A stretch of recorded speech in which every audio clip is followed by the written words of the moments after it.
sabemos que não é nada fácil resistir às tentações do consumo. São promoções, parcelamentos e empréstimos facilitados. Movidos pelo impulso, muitos consumidores exageram e perdem o controle das finanças. Segundo especialistas, o ato de comprar por impulso surge na maioria das vezes de uma necessidade compensatória. É preciso avaliar questões como o melhor momento para a aquisição de um bem ou serviço, para não perder o controle das finanças pessoais. Quando a compra por impulso passa a ser a maior responsável pelo endividamento, pode ser chegada a hora de pedir ajuda. A extravagância, ela é esporádica, ou ela leva o sujeito a, naquele momento, fazer, mas ele consegue ter um controle. Depois ele pensa, ele tenta se reorganizar.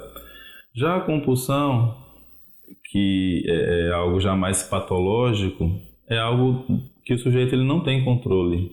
É algo que o sujeito ele simplesmente, quando se dá conta, ele já está fazendo, por mais que ele resista. Depois vem o arrependimento, mas esse arrependimento, mesmo causando transtornos, ele sempre se vê fazendo esse ato, embora exista uma resistência para não fazê-lo. Ele luta, mas ele não consegue se controlar. Por isso que vem a ideia do impulso. Ele é impulsionado a fazer. A compensação.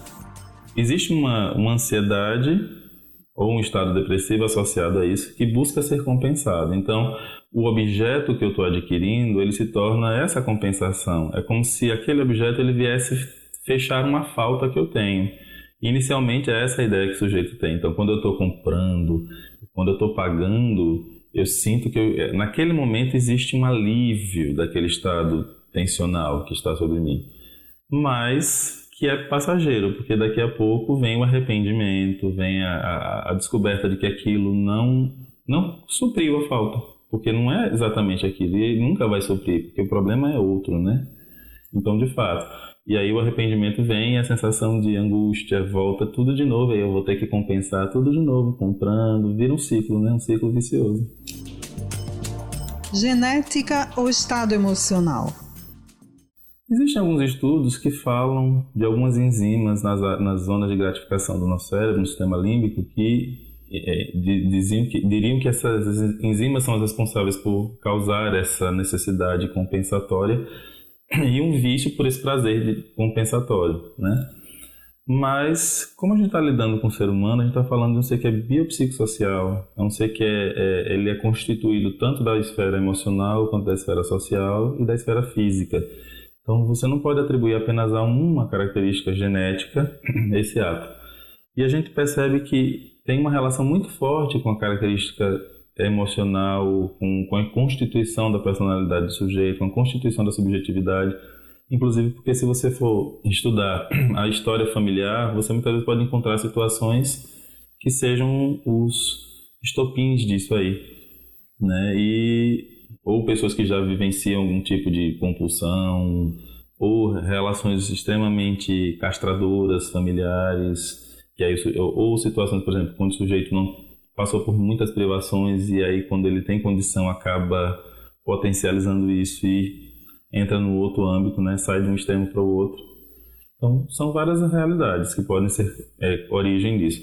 A questão genética tem sido estudada, ela tem seu papel, mas até então não foi considerada ainda a determinante de tudo isso. O tratamento. Você precisa tanto de um acompanhamento psicoterápico com um psicólogo, quanto de um tratamento psiquiátrico para equilibrar esse estado emocional do sujeito, né?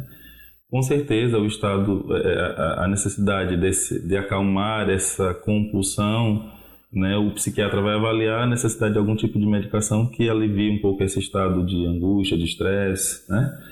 Porém, não podemos esquecer que o problema não se resolve com um remédio. O remédio ele acalma, ele alivia o estado fisiológico da coisa.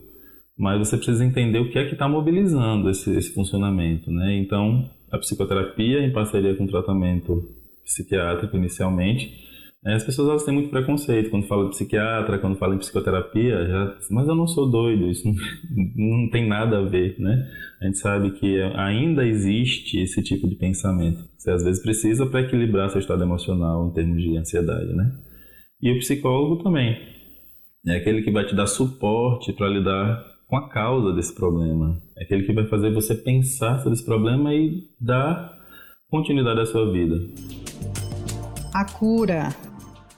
Ainda não se fala de cura desse tipo de problema. Entende-se que a causa ela é muito mais profunda. Então, você tem uma redução, você tem um alívio. Quando a pessoa é adicta ao álcool ou alguma droga, ela não deixa de ser adicta.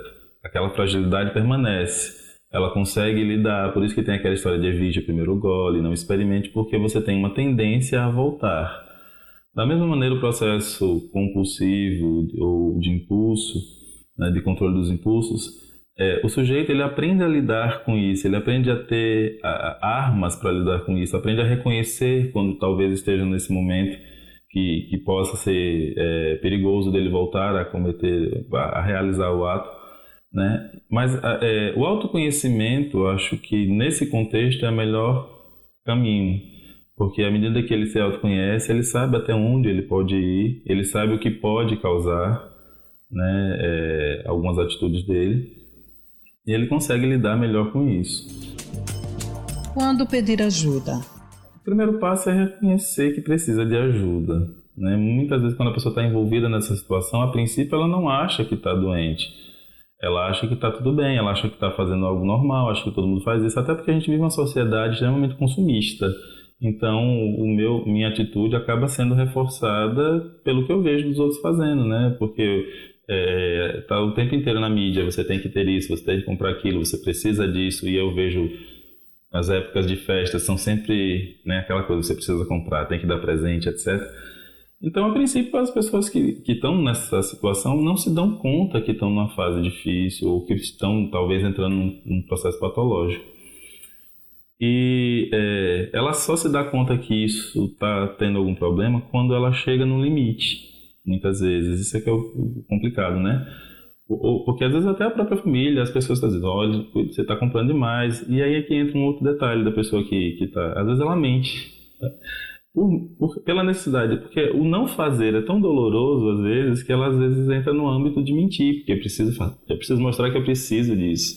E ela mente, ela esconde, né? Ela arranja uma desculpa racional para aquilo ali.